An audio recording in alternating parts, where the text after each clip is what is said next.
जी नमस्कार। जी नमस्कार। हम बातचीत कर रहे हैं प्रज्ञा गुप्ता जी के साथ, जो कि लेखिका, कवित्री हैं और सहायक प्रोफेसर भी हैं रांची में। जी। तो ये अभी पिछले दिनों जो रोजा करकेट्टा जी का निधन हुआ, और झारखंड की प्रसिद्ध लेखिका, कवित्री, विचारक और आदिवासी अधिकारों के लिए संघर्ष करने वाली जुझारू महिला रोजा करकेट्टा जी का जो निधन हुआ, आप क्षति तो ठीक है, लेकिन उनके योगदान को किस रूप में देखती हैं? किस तरह का उनका योगदान, साहित्यिक योगदान रहा है, खासकर आदिवासियों के लिए? जी। जी। अ, अ, रोज केरकेट्टा मैम प्रमुखतः सामाजिक कार्यकर्ता रही हैं और झारखंड अलग राज्य के आंदोलन के एक अग्रणी नेता रही हैं। और उनकी जो कहानियां हैं उसमें हम देखते हैं कि बस कहानीपन नहीं है, सामाजिक सरोकार बहुत मुखरता के साथ उनकी कहानियों में आया है। और विस्थापन की पीड़ा, जो पलायन की त्रासदी है, वह औद्योगिकीकरण से जो आज का आदिवासी समाज तबाह हो रहा है, और खासकर आदिवासी स्त्रियों की जो स्थिति है, उन सारी चीजों को रोज केरकेट्टा ने अपनी कहानियों के माध्यम से अभिव्यक्त किया है। उनके दो कहानी संग्रह हैं, एक है पगहा जोरी जोरी रे घाटो और दूसरा है बिरुवार गमछा तथा अन्य कहानियां। इन सभी कहानियों में आप आदिवासी समाज की एक तस्वीर देखेंगे जो उनकी सच्चाई को प्रकट करती हैं। और आदिवासी सामाजिक कार्यकर्ता रही हैं, तो खास तौर से सिमडेगा जिले में जो विस्थापन है, पलायन है, उस पर उन्होंने बहुत काम किया है। और एक तरह से वो आदिवासी समाज की अगुवा अग्रणी नेता रही हैं, जिनके संरक्षण में बहुत सारी चीजें होती रही और सामाजिक सुधार का कार्य हुआ है। लेखन से किस तरह की गूंज निकलती है आदिवासियों को लेकर के? तो जिस तरह से काफी संघर्ष चले हैं उनके जीवन यापन को लेकर, उनका जीवन शैली को लेकर के, रोज जी। करकेट्टा जी उसमें क्या विशेष उल्लेख करती हैं? आदिवासियों को लेकर के क्या सोचती हैं? वो भविष्यगामी, वर्तमान में उनके साथ जो कुछ भी ज्यादती हो रही है, या उनके लिए जो बेहतर विकल्प है, उस रूप में क्या है उनके सामने, उनके लेखन रोज क्रिकेटा जी की यदि रचनाओं को देखें तो उसमें एक बात उभर कर आती है कि वो किसी का विरोध नहीं करती, लेकिन जिस तरह से स्थितियां बनती हैं उस पीड़ा को अपनी कहानियों में उजागर करती हैं। और वीर भारत तलवार ने उनकी कहानियों के बारे में कहीं लिखा है कि रोज केरकेट्टा ने अपने कथा संग्रह में आदिवासी जीवन को सघनता और संपूर्णता के साथ शामिल किया है। जो जिया है उसे ही लिखा है। उनकी जो कहानियां हैं उसमें व्यापकता है, विविधता है, आधुनिकता है, और जो सबसे बड़ी बात है वह है प्रतिरोध का राजनीतिक स्वर। यानी वो मुखर होकर अपनी बातें रखती हैं, और इससे हिंदी साहित्य में जो स्त्री विमर्श चल रहा है उससे अलग ढंग की कहानियां हैं। और ये कहानियां पुरुष के विरोध में नहीं है, व्यवस्था के विरोध में खड़ी हैं। और यहाँ पर एक अलग तरह का नारीवाद है, जल जंगल जमीन पर हो रहे हमले के खिलाफ लड़ता हुआ नारीवाद है। तो तलवार जी की इस बात से मैं भी सहमत हूँ कि वहां पर रोज केरकेट्टा ने यह स्पष्ट व्यक्त किया है कि आदिवासी स्त्रियों को देखने की जो एक अलग परंपरा रही है, खास तौर से उसका जो शारीरिक सौंदर्य है उसके चित्रण पर ही अधिक ध्यान रहा है कुछ साहित्यकारों का। तो उससे अलग हटकर जो श्रम का सौंदर्य है, उस सौंदर्य को रोज केरकेट्टा ने अपनी कहानियों के माध्यम से अभिव्यक्त किया है। और उनकी कई कहानियों में ये सारी चीजें आपको देखने को मिलेंगी। जैसे बिरवार गमछा में भी जो कहानियां हैं वहां भी ये सारी चीजें सामने आती हैं। उनके जो स्त्री पात्र हैं वो मुखर होकर अपनी बात कहते हैं। जैसे कि बिरवार गमछा में उनकी 8 कहानियां हैं, प्रतिरोध, फ्रॉक, फिक्स्ड डिपॉजिट, जिद, बड़ा आदमी, माँ, मैग्नोलिया पॉइंट और बिरवार गमछा। तो इसमें भी आप जहां भी जो स्त्री पात्र हैं वो बहुत ही हठी हैं और अपनी बात को सामने आकर रखती हैं। जैसे उनकी कहानी है जिद, इसमें एक युवा आदिवासी शिक्षिका है, कोलेंग की कहानी है, जिसको कि आदिवासी होने के कारण लोग कम आंकते हैं, लेकिन वो अपनी जो काबिलियत है उसको साबित करती है और सारी मुश्किलों के बावजूद वो अपनी बात रखती है और शिक्षा का प्रसार करती है। तो अपनी कहानियों के माध्यम से उन्होंने यह दिखाया है कि आदिवासी युवतियां जो हैं वो आज के समय में बदल रही हैं और शिक्षा को उन्होंने अपना साधन बनाया है और अपने क्षेत्र में पूरा वो उसको प्रसार कर रही हैं उस शिक्षा का और एक सामाजिक बदलाव ला रही हैं। ये जो स्त्री का जो मामला, जो आप संघर्ष का या विमर्श का जो मामला बता रही हैं, वो अलग कैसे है? अगर हिंदी में अगर देखें तो उसका स्त्री जो विमर्श है, या आदिवासियों के बीच में जो रोज क्रिकेटा का जो ये देख रही हैं, किस रूप में अलग कैसे उसको देख रही हैं आप? अ, देखिए, यहाँ पर ऐसा है कि आदिवासी समाज में स्त्री पुरुष दोनों बराबर हैं और एक तरह से कहा जाए तो जो स्त्रियां हैं वो ज्यादा श्रमशील हैं। और मैं यहाँ पर उस बात की ओर इंगित कर रही हूँ कि जो कई कहानीकार रहे हैं उन्होंने आदिवासी जीवन का जहाँ चित्रण किया है, तो स्त्रियों के सौंदर्य चित्रण तक आकर और जो प्राकृतिक परिवेश है उसकी जो सुंदरता है वहां तक कुछ सिमटी रही है। लेकिन रोज क्रिकेटा की जो कहानियां हैं वहां पर वो दोनों तरह की जो समस्या है उसको दिखा रही हैं। एक तो कि वो जिस तरह का माहौल बदला है वहां पर स्त्रियों पर दोहरा मार पड़ा है उसको भी वो चित्रित करती हैं। और दूसरी बात कि वो स्त्रियां मुखर रूप से इस बात का विरोध करती हैं कि उनका जो श्रम है उसको नहीं देखा जा रहा है और अपने श्रम को सामने लेकर वो आगे आ रही हैं। और मुझे लगता है कि यह छोटी सी बात नहीं है, साधारण बात नहीं है। यह एक इसके लिए एक पूरा प्रतिरोध करना पड़ता है कि आदिवासियों को देखने का जो ढंग है वो जो पुरानी परंपरा रही है वो बदले और उनको एक इंसान के तौर पर खास तौर से देखा जाए। तो स्त्रियों को इसमें दोहरा संघर्ष करना पड़ा है, खास तौर से जो आदिवासी स्त्रियां हैं उनको। आदिवासी स्त्रियों के लिए उनका ऐसा कोई काम जो उनमें जागरूकता फैलाने के लिए या उनके बीच कोई साक्षरता के लिए, और उसी में एक जादू गोरा वाला जो ही प्रकरण है, कई महिला लेखिकाओं ने भी लिखा तो उन पर है, लेकिन आज मान लीजिए कि उस सत्ता में भी कहीं न कहीं किसी रूप में उनकी भागीदारी है, किसी पद प्रतिष्ठा में है, लेकिन उन्होंने कुछ किया नहीं वहां की महिलाओं के लिए। क्या उनके लेखन में इस तरह का कोई ऐसा लेखन आपने देखा? देखिए, मैं रोज केकट्टा मैम के बारे में ये कहना चाह रही हूँ कि वो समाज सुधारक रही हैं और पलायन से संबंधित ऐसी कई समस्याएं थी जिनको उन्होंने व्यक्तिगत तौर पर लगकर ठीक किया है। और मुझे लगा वो जब तक सक्रिय रही, इधर कुछ वर्षों से वो बीमार रही तो उस तरह से शारीरिक रूप से सक्रिय नहीं हो पाई, लेकिन जब तक उन्होंने काम किया एक एक बच्चियों के लिए जो पलायन का दंश झेल रही हैं, जिनको बरगला कर बाहर ले जाया गया है, उनके लिए व्यक्तिगत तौर पर लगकर उन्होंने काम किया है। और इनके जो पिता रहे प्यारा क्रिकेटा, वो भी लोकप्रिय शिक्षक थे, समाज सुधारक थे, उसका भी प्रभाव था इन पर।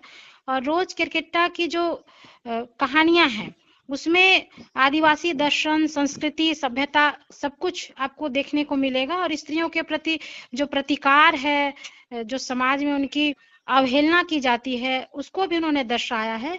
और इनका लेखन मात्र लेखन नहीं है, जो इन्होंने भोगा, जिस तरह से जिया, वो सब कुछ इनकी कहानियों में आया है। और कहानी लेखन से अधिक ये सामाजिक रूप से सक्रिय रही और जो इनके साथ रहे वो समझ सकते हैं। थोड़ा बहुत हम लोगों को भी इनके साथ का मौका मिला, तो जैसे आधी दुनिया की पत्रिका की वो संपादक रही, उसमें जिस तरह की रचनाएं आती थी उनसे इनकी सक्रियता का पता चला। और आप कह सकते हैं कि जमीनी तौर पर इन्होंने काम किया। उन्होंने आदिवासी, छोटा नागपुर, छोटा नागपुर संदेश, शालपत्र, युद्धरत, आम आदमी, चौमासा और जोहार, इन सभी अखबारों में, विभिन्न पत्रिकाओं में लेखन का काम किया और देशज, स्वर और सहयात्री पत्रिका के परामर्श मंडल की सदस्य रही। तो इनका जो लेखन रहा वो शारीरिक तौर पर भी वो सक्रिय रही। लेखन और सामाजिक कार्य दोनों एक साथ जुड़ा हुआ है। जो भी लेखन में समस्याएं दिख रही हैं वो कुछ अलग से काल्पनिक नहीं है, जो इन्होंने अपने जीवन में देखा वही सब कुछ इनकी कहानियों में भी है।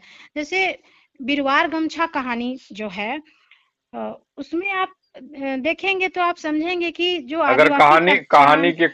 कहानी के कुछ अंशों को अगर आप पढ़ कर सुनाए तो।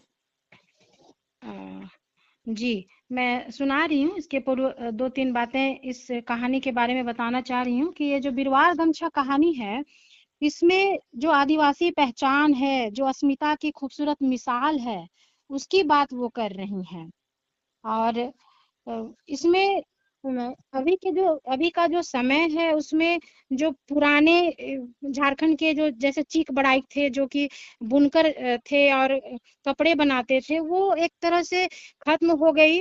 और वहां पर एक पात्र है गणेश, वो अपने दादाजी को संबोधित करते हुए लिखता है, उस कहानी का ही अंश है कि मैं अपने महान दादाजी को जोहार करता हूँ। आज समझता हूँ कि वे कितने दूरदर्शी थे।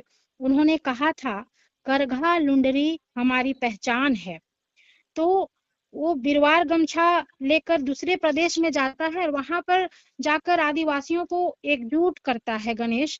और उस स्थिति में जाकर उसको पता चलता है कि एकजुटता कितनी बड़ी चीज है और अपनी अस्मिता को लेकर चलना बहुत महत्वपूर्ण है।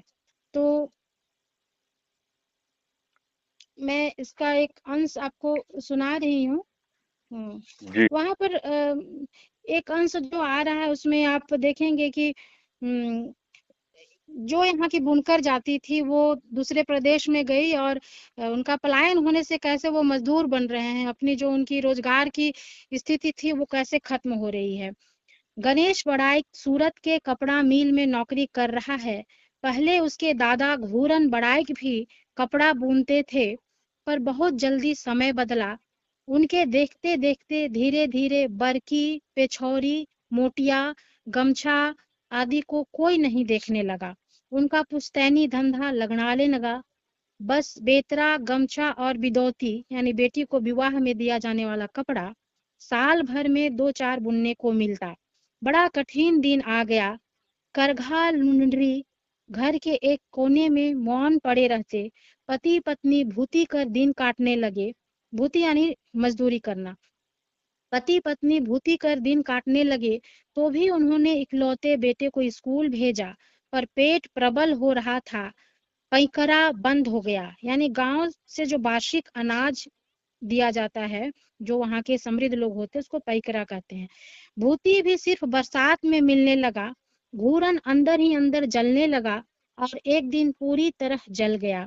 अंतिम समय में बेटे मनकू का हाथ पकड़कर घूरन ने कहा, बेटा, चूल्हा जले न जले, पेट सूख कर पीठ से चिपक जाए, तब भी करघा लुंडरी को मत बेचना, न जलाना, न दीमक खाने देना। हमारे बुजुर्गों की यही आजीविका रही थी, आज हमारी पहचान है। उन्हें अपने चीख बड़ाई खोने का गर्व था। घूरन की पत्नी रोते हुए बोली, मुझे भी कुछ कहते जाओ मनकू के पिता, मैं रांडी रोही कैसे बच्चे को पालूंगी, यही बेटा तुम्हें भी पालेगा। कहते हुए उसने पत्नी का हाथ पकड़ा और लुढ़क गया।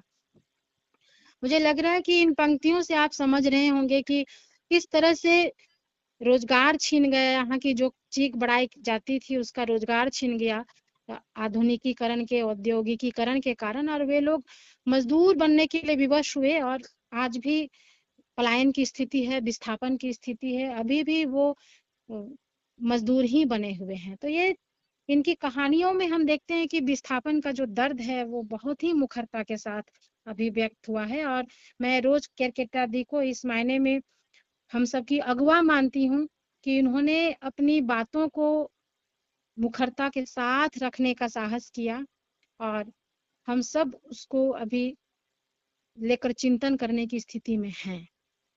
एक यह भी कि क्या महाश्वेता देवी से उनका कोई संपर्क था?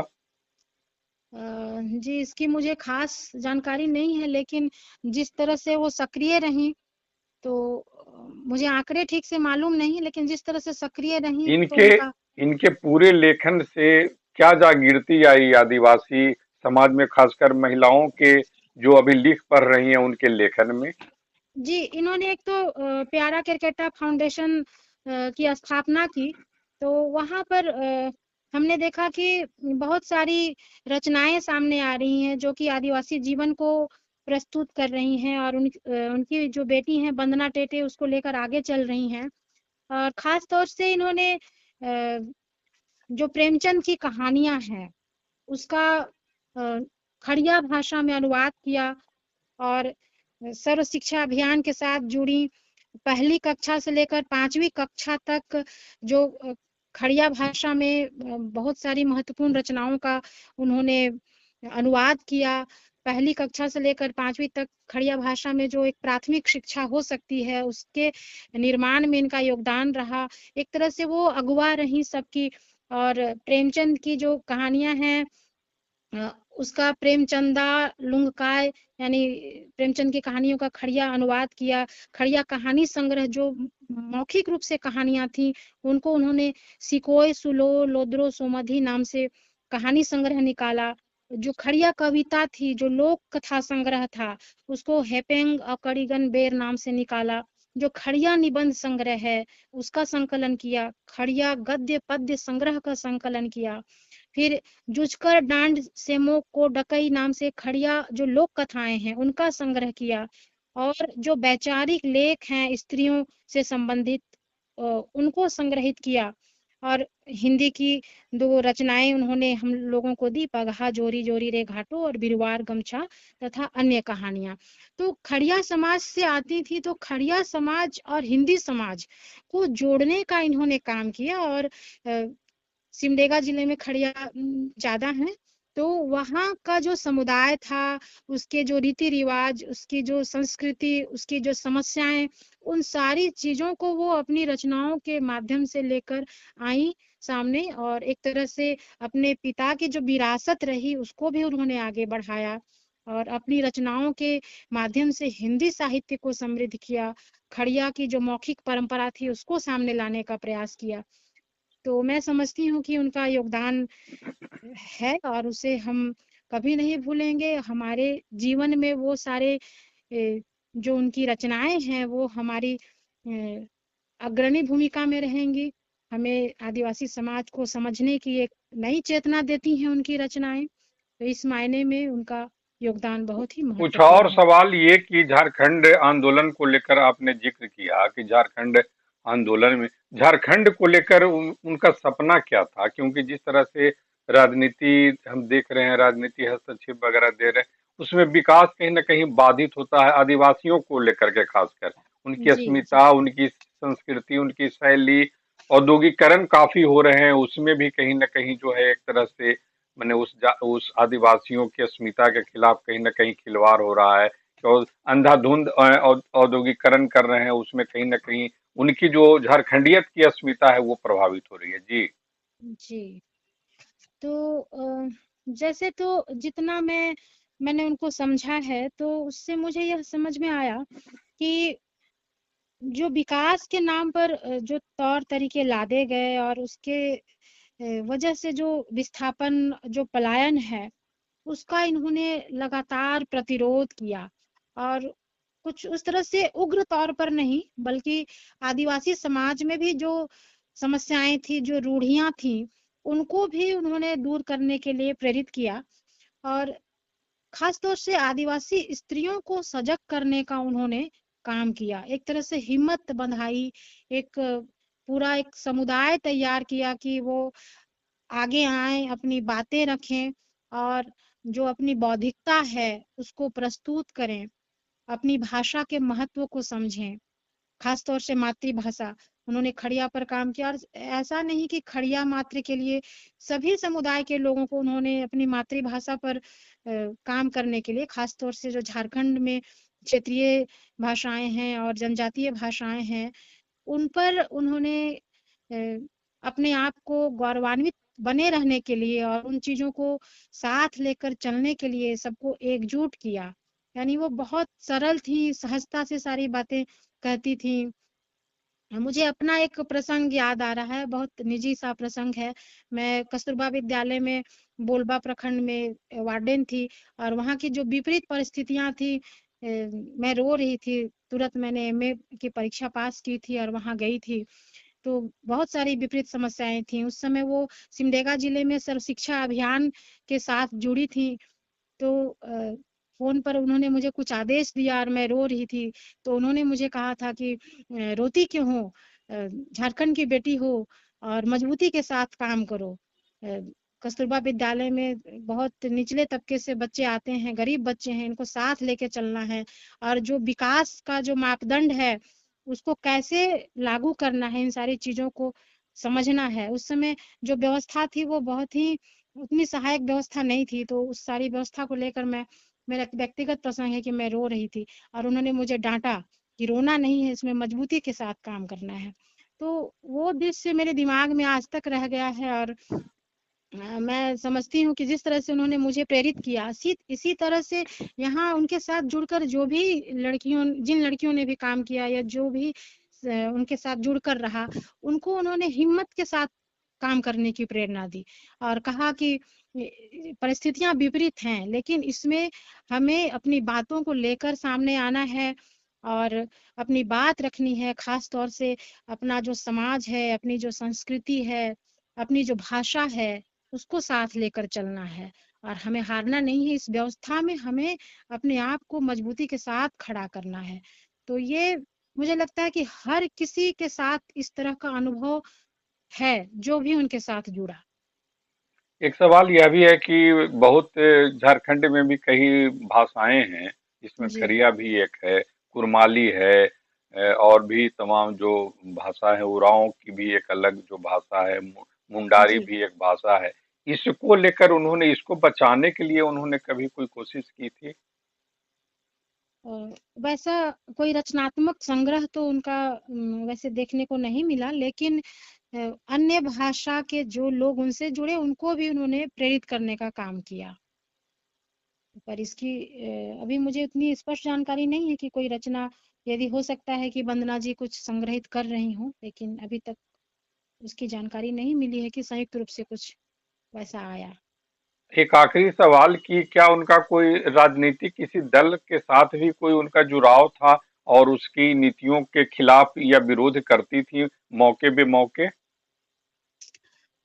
अ, उनके साथ अधिकतर जो हमारा जुड़ाव रहा, उनके लेखन के साथ रहा।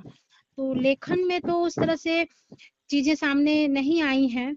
बाकी वैसे व्यक्तिगत तौर पे मैं बहुत ज्यादा कभी समय समय पर मुलाकात होती रही, लेकिन उस तरह से मुझे अनुभव नहीं हुआ कि किसी खास पार्टी के लिए वो बहुत विरोध में है। इस तरह से मैंने अपना, मेरा व्यक्तिगत अनुभव नहीं रहा उस तरह का। एक आखिरी सवाल के बाद का सवाल कि उनकी सुपुत्री क्या वंदना टेटे के बारे में आपने कहा ना, वंदना, जी, वंदना टेटे हैं।